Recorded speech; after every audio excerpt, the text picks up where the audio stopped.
everyone, welcome to my channel. Now we take in our discussion Essay 250. What's the Essay 250? Essay 250 talks about the consideration of the laws and regulations in an audit of financial statement. Consideration of law and regulation by an entity is the first responsibility of the management.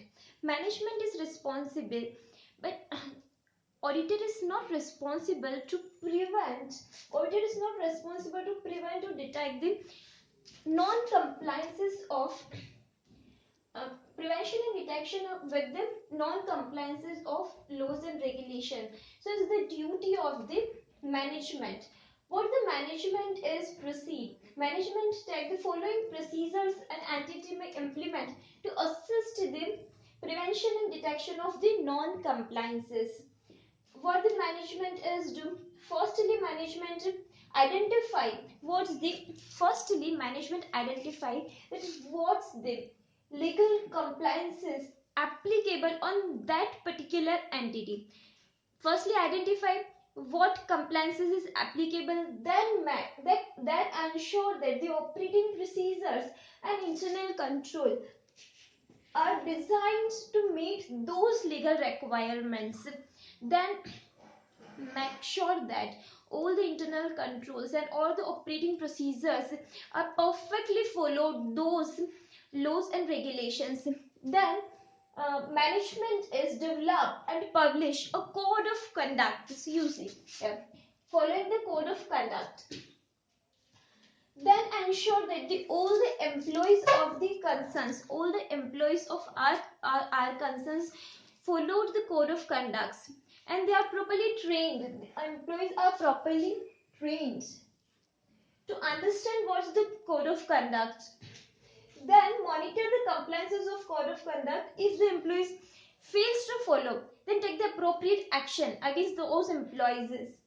And then maintain a register. Our entity should maintain a register where entity write all the laws, regulations which is applicable on the industry in which he is going, and then also record the complaints. If complaints arises during the period, then also record the complaints, what the complaints and how we resolve it. Everything should be everything should be recorded in the register. So maintain a register. It's all about the management duty. Then as an auditor, what's our duties? As an auditor, our duty is discussed now. This the essay distinguish the auditor's responsibility with two different categories. There is two different categories. As an auditor, our duty is discussed in 2 points. First is the where the laws and regulations directly affect the determination of the material amounts and disclosures of the financial statement. Firstly, we talk about those laws and regulations which directly affect our financial statement. For example, tax laws, labor laws. Tax laws, how affect that? The payment of tax, provision of tax is shows in the P&L account. So these are the laws which is directly affect our financial statement. And in the second part, the laws and regulation which is not directly affected, but if there is any non-compliances, then fine amount, additional tax amount, penalty amount is affect our financial statement. So in the first category, which is directly affect, then the auditor makes sure that the all compliances of those laws is properly done by the company, by the entity. And in the second case, where the others that do not have direct effect on determination of the amount and disclosure of financial statement, then what we see here, the non-compliances, we obtain the evidences where non-compliances is shown. In first case we see the compliances, and in the second case we see the non-compliances. We collect the evidences for which shows that the non-compliances of those laws and regulation which is not directly affected financial statement. Okay, the auditor's duty discussed in 2 parts. As an auditor, we should know that firstly we should know that was the laws and regulations applicable on that concern where we are work as an auditor. Then we make sure how the management follows those laws and regulations. For this purpose, we can take written representation from the management, we can inquire from the management. This is the inquiry. This is the inquiry the management. If in the inquiry, if the inquiry we says if written we are the written representation is not consistent with the other evidences, we take the third party confirmation. In 505 we take the third party confirmation, like we take the correspondence check of the authorities that with the relevant licensing and regulatory authority. This is the good evidence in this particular aspect. Then if after the whole procedures we find any non-compliances, then as an auditor what's our duties? Firstly we talk about the TCWG, or if there is no TCWG then any other authority like audit committee or any other higher authority. If the TCWG is also involved, or if TCWG is unable to provide the proper information, then discuss this matter. If not provide the sufficient information, then take this legal advices. Then take the legal advices from lawyers, from any other outside authority, outside body. If also you are not, if then also you are not able to obtain the sufficient appropriate evidences, then withdraw from the engagement if law permit, and document this significant matter and report those entities which is required by law. If you found that there is actually non-compliances, all the sufficient and appropriate evidences shows that non-compliances, then you modified your opinion as per SS 705. So as an auditor we think them, we talk about the indicators. Indicators is to consider for verifying the compliances with the laws and regulations. Indicators is divided into 12 points. First point we take in our discussion is the investigation by the regulatory. If there is an order, if the any authority ordered for the investigation, this is the perfect reason that there is any non-compliance in this entity. So you collect more and more evidence about this, or if any penalty is levied, or if any fine is levied by any authority, then it also shows that our concern or management is not properly follow any law regulations. Then in second point we take in our discussion is the unusual payments for the legal or retainership fees. Then third point is unusual transactions with the companies registered in if you plan for the tax evasion, then you make those transactions with the concerns which is which establish at the area like special economic zone, those tax haven areas, so that you try to you try to do the tax evasion. The similar point is next also payments for goods and services made other than the country from which the goods and services originated. This is also for tax evasion purpose. Then in the next we take the point payment without proper exchange control document. If there is not proper exchange control document, you are not follow the as 11 foreign exchange FEMA act, foreign exchange management act, or RBI act. So this is the non-compliances of the exchange. If you not, this all is says about you should document all the transactions which is taken in an exchange control. And then the unauthorized or improperly recorded transactions is shows that you are do the non your entity is not comply the law and regulation.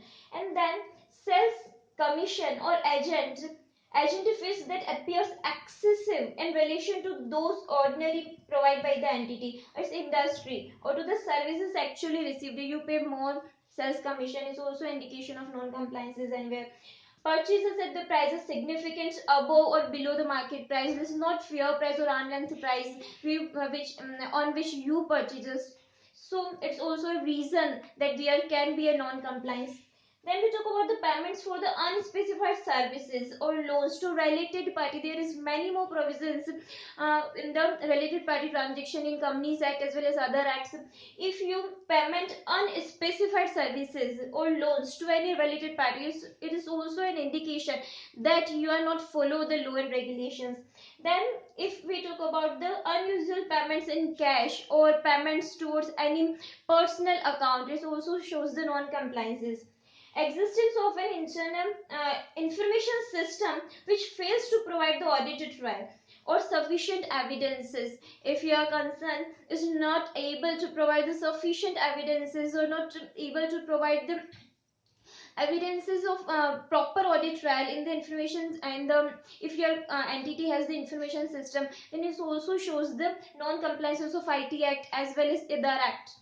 And then final is adverse media comment. Obviously there, if any adverse media comment arises on your entity, then it shows that any law and regulation is nearly about non-compliance, so media is adversely comment on your entity. So this all the indicators where auditor need to auditor need to apply further audit procedures, additional audit procedures, or make sure that the company or entities follow the law and regulation properly or not.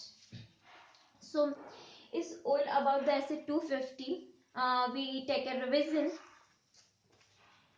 Asset 250 revised on 1/4/2009.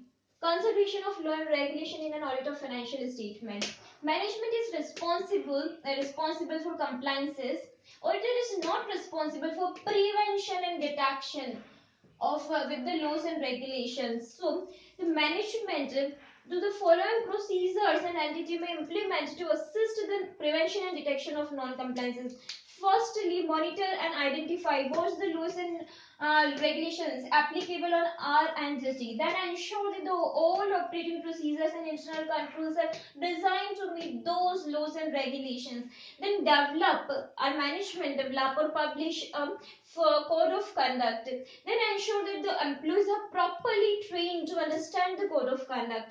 Then monitor the compliances of code of conduct. The employee who fails to follow those code of conducts, then take the appropriate action against those employees. Then maintain a register of the significant law and regulations and also record the complaints there. And what's the auditor responsibilities? The auditor responsibility is distinguished the auditor's responsibility in two different categories. First is the direct effect on the determination of the material amount or disclosures of the financial statement. Direct effects such as tax laws, labor laws, etc. Auditor should obtain sufficient appropriate evidence to comply with the laws and regulations. The that laws and regulations, or that the provision of laws and regulations which is not directly effective on the determination of the amount and disclosures and on the financial statement, but compliances with which may be a fundamental to operating aspects of the business. So here auditor collect the sufficient appropriate evidences of the known compliances. As an auditor, we should know what the applicable law and regulation on that entity, then how the management comply with those laws and regulation. Also inquire from the management, inspect the correspondence or cross check if any with the relevant licensing and regulatory authority. Then if identify the non-compliances, then discuss this matter with the management or higher authority. And if if the higher authorities not provide the sufficient information, then take the legal advices and withdraw from the engagement if not able to collect the proper evidences. What's the last point here? What's the indicators to be considered for verifying the compliances with the laws and regulation? First is investigation is taken. Investigation order is ordered by any regulatory authority or organization of the government department, or payment of the fine or payment of the additional fees, payment of the penalties, all indicators of non-compliances. Then unusual payments for the legal or retainership fees. Then unusual transactions with the companies registered in tax haven. Payments for the goods and services made other than the country from which the goods and services are originated.